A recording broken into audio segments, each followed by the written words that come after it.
Welcome to the first panel of the day, which is about ongoing experiments, open innovation in practice.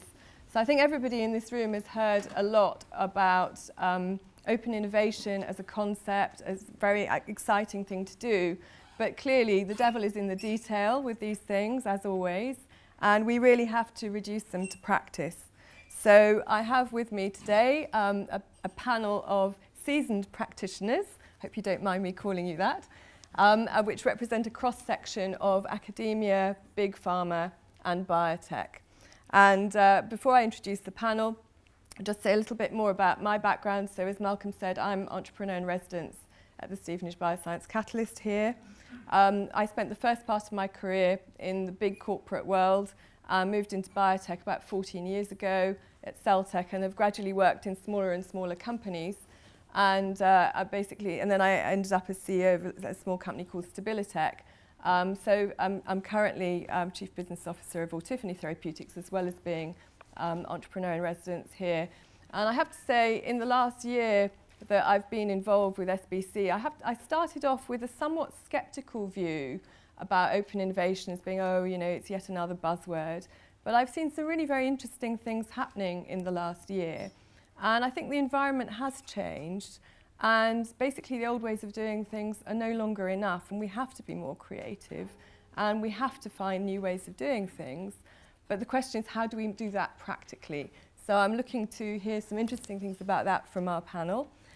We have Christine Martin from Cambridge University, Cambridge Enterprise, part of Cambridge University. As you know, Cambridge has actually taken space at SBC. Kurt Hertogs from J&J.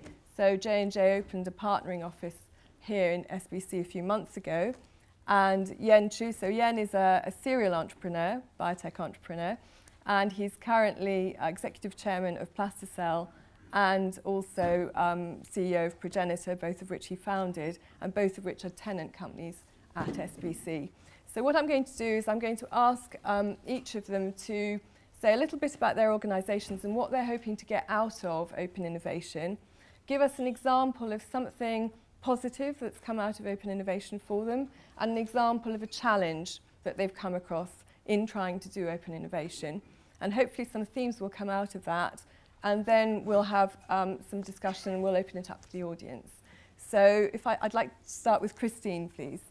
Okay, so hello everyone. Thank you very much for inviting me to be part of this panel today. So I work for Cambridge Enterprise, which is a technology transfer office of the University of Cambridge. And of course, as such, it's an incredibly privileged position because the university has fantastic world-class science from which, from that research base, some amazing innovative ideas come forward. And this is across a huge breadth. But one of my particular roles is to look at drug discovery type assets. And of course, a university drug discovery type asset tends to be very aspirational. Frequently, this will be a target. There might be tool compounds, but it's a long way from a kind of preclinical candidate, as you might imagine. And when you get into the sort of drug discovery arena, you are starting to push beyond the traditional expertise and also what the PI themselves are going to really want to be focusing their time on. However, and this is the whole kind of gap of between academia and pharma, the assets tend to be really too risky to convert into licensing opportunities for pharma. So we have always had this issue where we need to bridge this gap, and yes, various things are being done with translational funding and what have you. But alongside, our Vice-Chancellor had a meeting with people at GSK talking about the fact that they were going to have this Stevenage Bioscience Catalyst. It was going to be an open innovation environment, and actually the vision of our Vice-Chancellor was that the University of Cambridge wanted to be a part of this. They wanted to be involved in the new way of working and how things would progress. And this matches up absolutely perfectly with our need to develop our translational drug discovery assets to a point where they will be considered to be de-risked enough for someone to partner with us collaboratively or to license the assets and take them forward, because fundamentally the University of Cambridge has a requirement to use its research output for the benefit of society, because let's face it, it's primarily publicly funded. So if you want to, for me to come up with an example of how does open innovation work in reality at the SBC. So we have one project there at the moment, and we have 2 more starting by the 1st of March, and every single one of those projects in its funding phase has benefited from conversations with the GSK Sinovo team to help them with their funding applications. Exactly as was described earlier, this experience of people's drug discovery experience bringing to bear to make sure that the applications that we put in have a credibility with the reviewers. And it's not just that they read credibly, the PIs need to understand that this really is the path that needs to be followed. It needs to be appropriately financed, appropriately resourced to get to an end point where there really is a transactable asset. And that's why we're bringing projects to the SBC, and they are so far benefiting. Great, thanks very much. And challenge that you've come across? It's always management, well, 2 things. Funding and management of expectations, because it's new, people don't quite know what they're going in for, and we're very fortunate that we have some first movers who are prepared to really, you know, jump in and experiment with it and see if it really will bring something to them. Great, thanks very much indeed, Christine. Kurt, would you like to tell us about something positive and a challenge that you've experienced? Absolutely, Barbara. Thanks for having us here, actually. So at J&J Innovation, I think the main goal, what we are trying to accomplish, actually, being outside of the bigger organization, that's probably the first point to make. So the 4 J&J Innovation Centers are teams of 20 people that are actively at the interface with local scientific communities, whether that are academic scientists or biotech scientists or even bigger farm communities. So that's the mandate that those teams in London, Boston, San Francisco, very soon also in Shanghai have. So that's what we are after, about the identification of innovation of any kind and the nurturing or the incubation of innovation. And what do we mean with that is, if we come across innovation, try to bring to the table the right elements, the right ingredients that the asset or the opportunity needs to bring it to the next stage, whether that's from late academic stage to an early newco opportunity, or from a newco opportunity to a more mature company opportunity. It doesn't matter. What do we have to do for that? And so over the last year, actually, either being at SBC here, which has been a great experience, being introduced to people, talking to people, actually started collaborating with a few of the tenants as well, has been one element that was very positive. But also we have engaged in multiple interactions with academia, smaller biotech across Europe, because from London we are trying to hub across the entire ecosystem in Europe, which is a very rich ecosystem, we believe. So the good thing is that you come across opportunities and that you can really engage in productive discussions. So we have established a few of these collaborations over the last year, so that has been very positive. The best example, actually, for instance, is that we, through the interactions with INSERM as a kind of TTO office for the French universities, we ended up in an academic group in Nantes, where by no means we would ever start interacting as a big pharma organization, and we're really at the front of establishing a very productive collaboration there.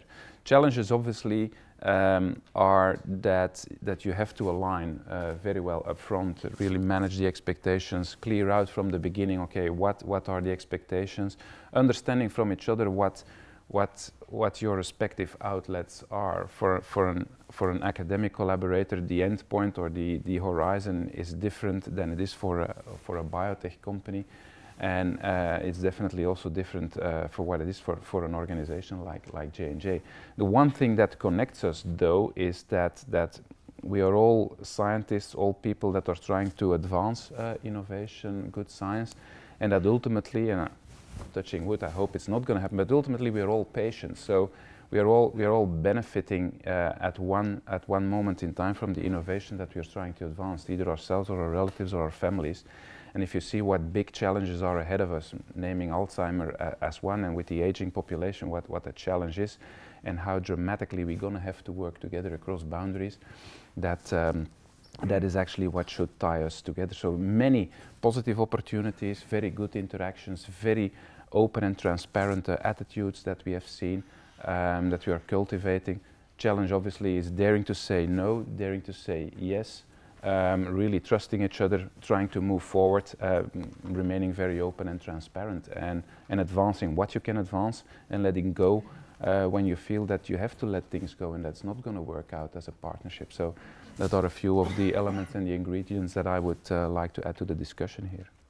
I think some very interesting themes there for later exploration.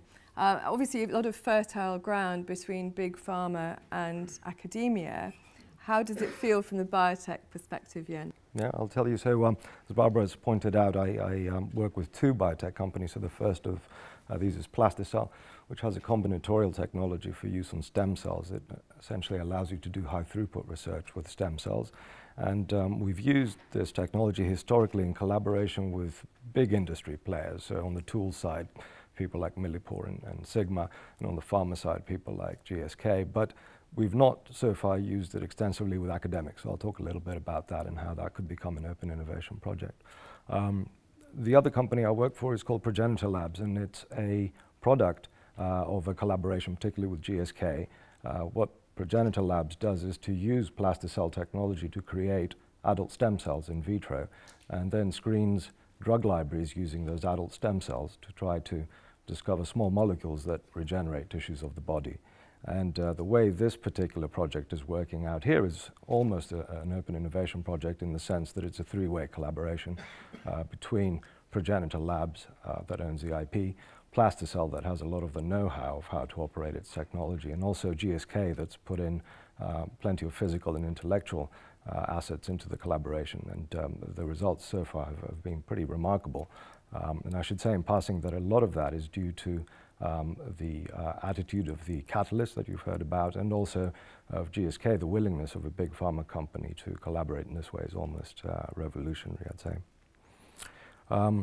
So I'll talk about an open innovation project that we've been thinking about with Plasticell, and that is it's a rather grand project, and the idea would be to map the embryo or to create an atlas of human development using embryonic stem cells as a tool.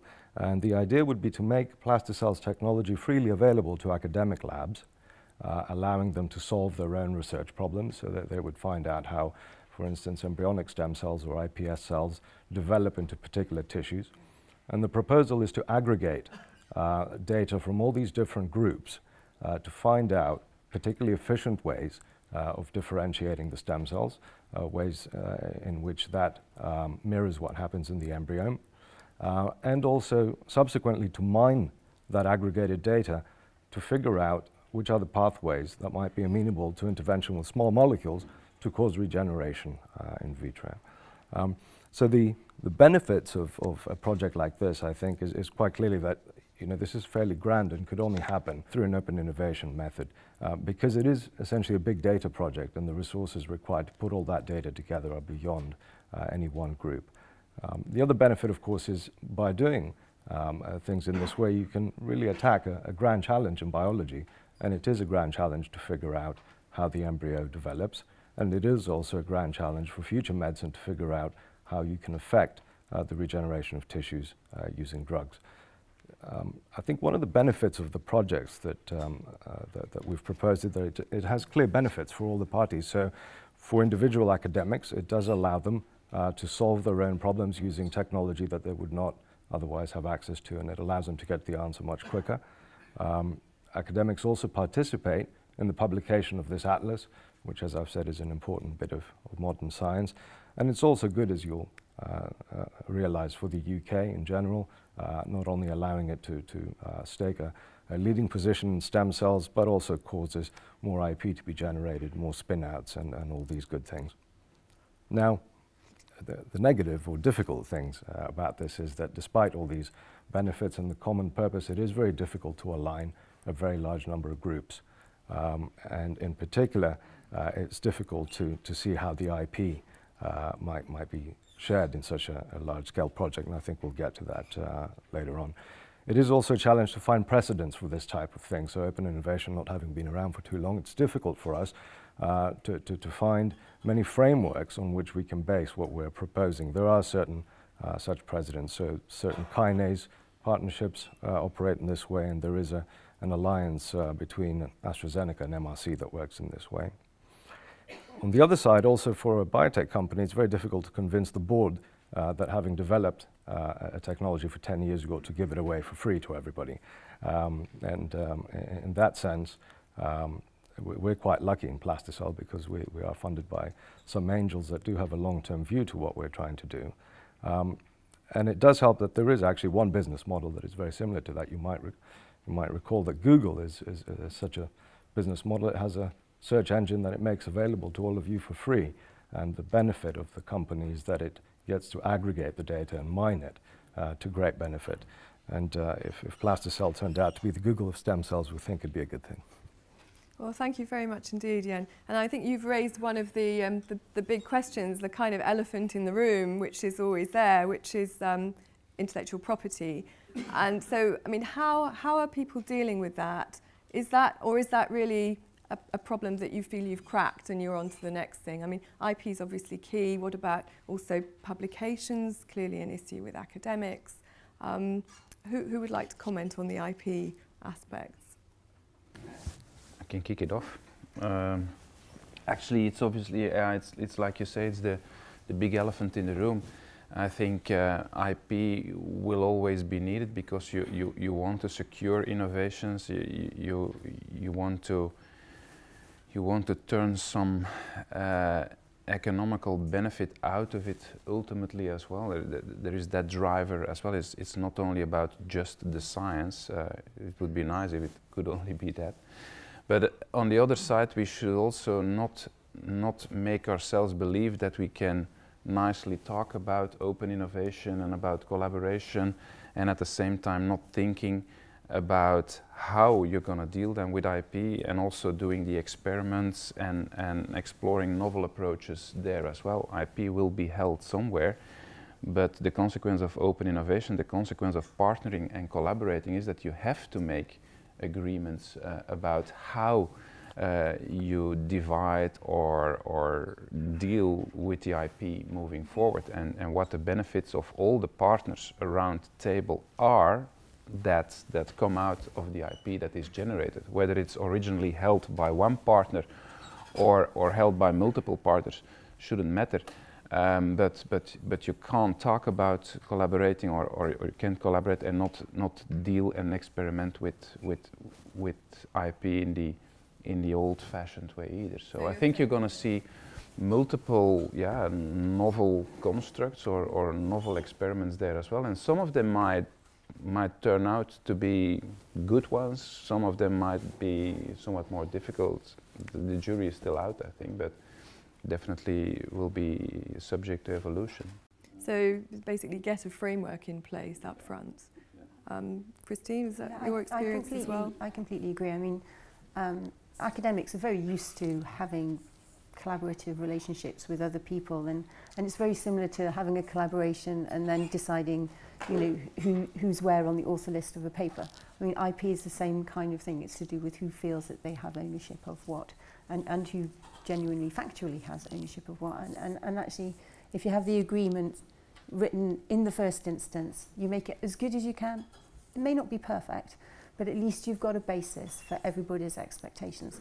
There are always times that you need to renegotiate agreements, and I think that you shouldn't do it unnecessarily, but if an agreement needs to be renegotiated, you just renegotiate.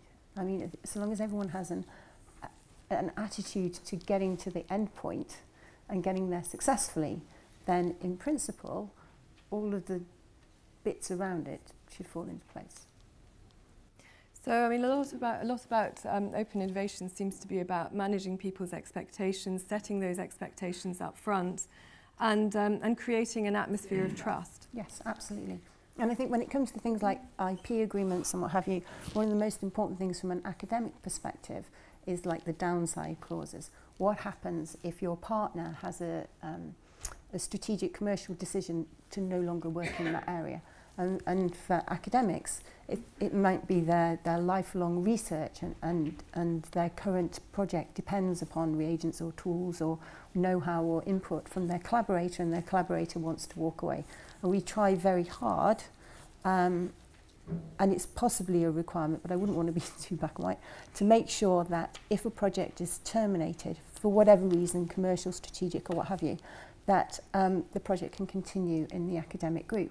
Because even if the project is terminated because it's discovered that the target is just no good, whatever, for one reason or another, the continuing investigation of the underlying biological processes is still kind of the home research project of the PI. And we can't, particularly if they've based it all on publicly funded research, effectively enter into an agreement where someone else can pull the plug on their research. So we do look very carefully at the downside clauses. Of course, everyone wants everything to be successful. That's great. But we do try to protect the academic research basis, because then once the next innovations come out and the next discoveries are made, it might provide the answers to revitalising the project.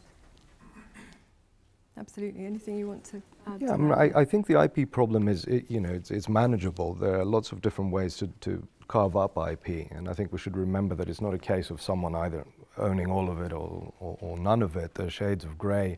There's ways of sharing IP. There's rights of first refusal and other creative ways that we can go about sharing value. And also, while we're talking about value, IP is not the only way in which you build value in a biotech company, and I think it should be just one of those. It should be considered as one of the components of the value of an IP of a biotech company. Thanks. Well, we've already had a lot of questions this morning about kind of creating the atmosphere, the environment for open innovation. I mean, I think at SBC, obviously, we want to create that environment with the people who are physically there. We also want to create a wider network of interactions with, for instance, academic institutions that are not physically here in SBC.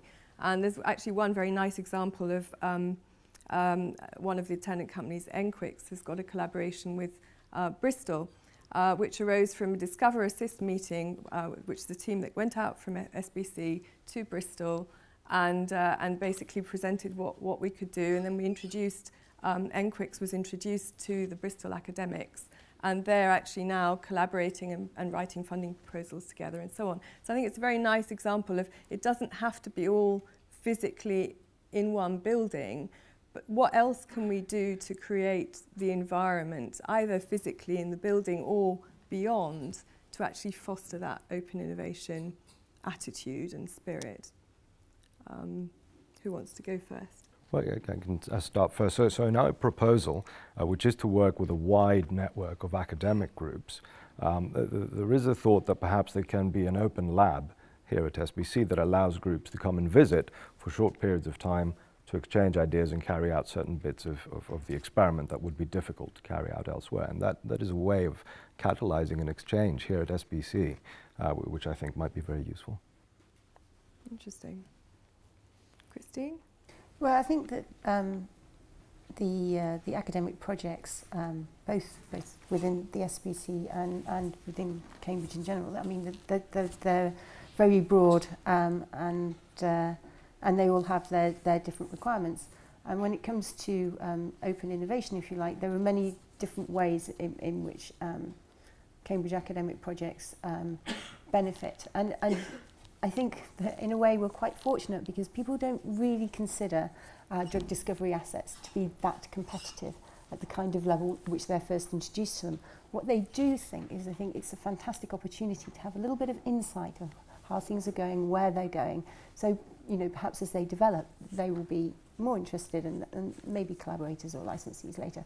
So we do effectively just go out there and ask people, experts in various fields, questions, and they answer them. And actually a much more tangible benefit of open innovation that Cambridge University projects have benefited from is a local CRO will get involved with us 4, 5, 6 months ahead of a big grant application.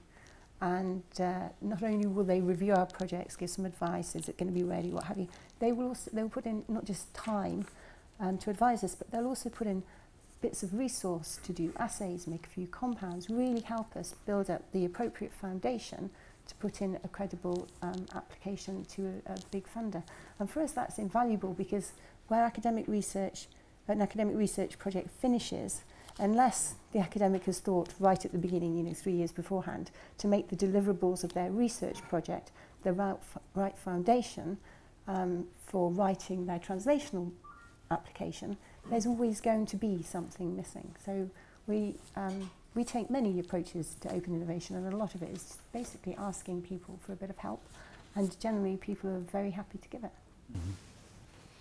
Well, yeah, what I would add is actually it's along the lines that Jen and Christine already bring up, and it's probably more a kind of halfway dream, maybe, I don't know, but what I would like to see happen here at SBC, to take that particular example on top of the good interactions that are already there, is that if there would be an academic project that for instance is transferred, really physically transferred from the University of Cambridge, where people are working in a physical lab environment here, and where indeed other partners, being it CROs or farm partners of whatever kind, can work collaboratively on that project here in the kind of open lab environment that Jen was suggesting. So that would be really what I would hope we can achieve one day.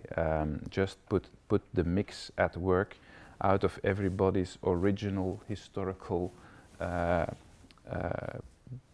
place where it originated and where it's coming together, and where you have just joint team meetings here, where people from different angles and backgrounds come together to have a joint project meeting here and assess the progress of such a project. That would be a tremendous success, I would think.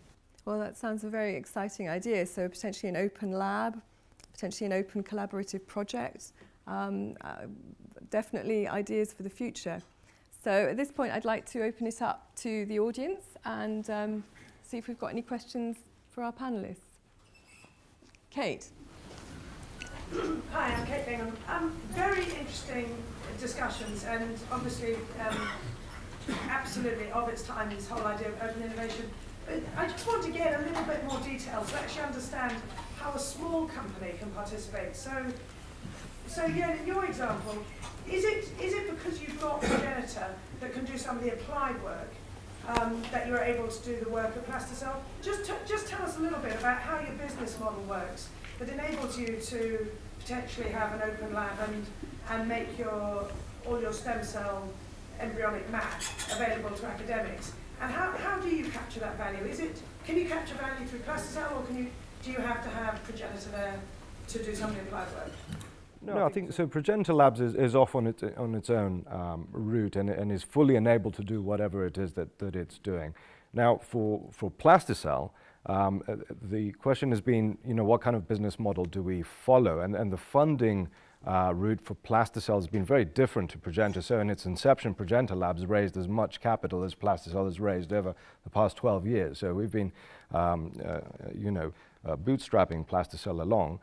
That's been through contracts essentially, but we don't think that a revenue model is going to be the key for Plasticell. We do think this open innovation model could potentially be very, very valuable, and Plasticell could capture value at a number of different levels. Of course, these are to be negotiated. So, I can say some of them. So some of them would be IP sharing with the individual groups. So say you make the technology available to 100 groups in the UK, you would ask for some kind of IP sharing on the results. That's the first thing. And that IP would be filed before the data is aggregated and presented as an atlas. So it would have legs to stand on. The second thing is that it would then mine that aggregated IP, aggregated information in order to derive targets, biological targets where you might be able to intervene. Okay, so in that sense, the company may be going in the same direction that Progenitor Labs is, but Progenitor Labs does that through black box screening. So that's one approach. The other approach would be simply to mine biological data that's been, in this case, collected through crowdsourcing. Hi, I'm Richard Weaver. I'm the MD of a CRO based at BioCity in DBK. I've got a quick question for Christine, which had a little smile to myself when you mentioned, I'm paraphrasing now, that many academics think they have a candidate drug when really it's obviously little more than a lead. With my sort of due diligence hat on, I'd like to help these universities, and I'd just like to, it's nice to hear that a lot of people are listening, and are actually willing to work here. But my experience of dealing with academia, dare I say it, has been challenging, shall we say, from a commercial side. So, I'm here. I'd like to help as well these university outfits. So I'd just like to hear any further comments on where you think this is going to go in the future. Well, currently our relationship with the local CROs is very much along the lines that they want to contribute to our funding application, and they therefore get a large chunk of the money. So they're basically, they get their FTE rate. We have yet to persuade anyone to really go for a shared risk, shared reward. We are very open to that, but currently what's on offer is effectively the CRO acts as a CRO, they get their FTE rate, the IP is held by the PI. And we haven't had any complexities in organising these kinds of arrangements. But I guess it depends what you're after and what they're after. And with all of these relationships, and it doesn't matter whether it's with the CRO, another academic or biotech industry, it's all down to people understanding what they get, why they're contributing and what they get. And it's got to be a win-win. For things to really work, for people to really commit their energy and their time and their resource and their intellect and to, and to really want to see something through. Because drug discovery, it's riddled with failure. It is difficult. It's, it's a hard struggle to persuade someone that your new favourite target is really going to be it. Everyone's got to really champion it. And so long as everyone understands why they're in it, what they're going to get out of it, and that this is what they want, then the kind of commercial side of things should fall into place, I hope. Hi, Chris Hancock from the Innovation Forum. Another message for Christine. You were talking about de-risking some projects so they're more attractive to entrepreneurs and investors.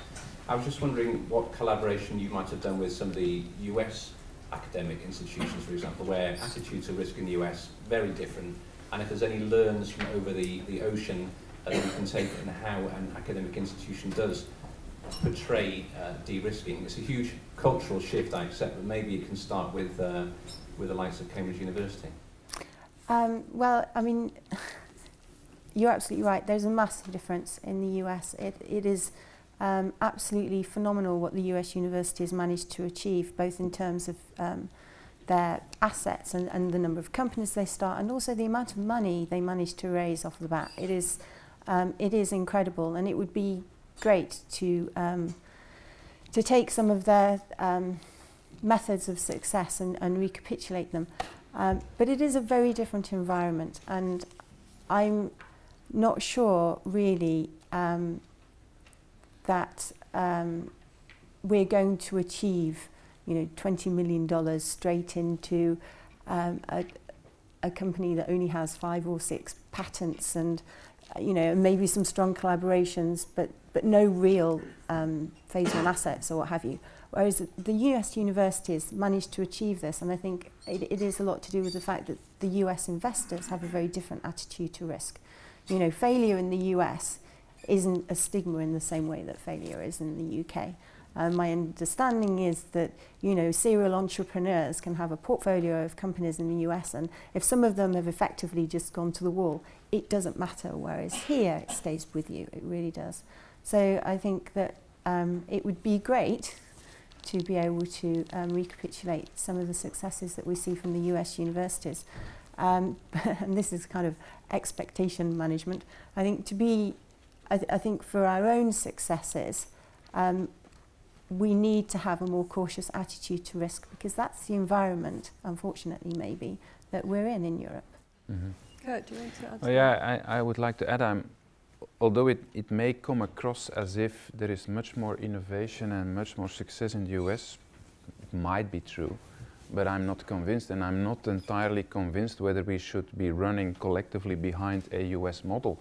That model works in that ecosystem with that culture and with that entrepreneurial spirit. Here we are in a different cultural model and a different historical background. It's just another ecosystem, and so I think we should combine forces in this ecosystem and do what we collectively feel we should be doing here. And then I think we will be delivering, probably through a totally different route, the same degree of innovation, the same degree of advancement in life science. I think if you would compare historically over the last 30 to 40 years what the real success has been that has come out of the two ecosystems, I don't think it's going to be dramatically different. That's a very nice note to wrap up on, and I think all to say that open innovation is perhaps a little bit like drug discovery, in that we've got some idea of the mechanisms, we're trying very hard to do rational design, but at the end of the day we've got to do the experiments and see what happens. So thank you very much indeed to the panel, and thank you for listening.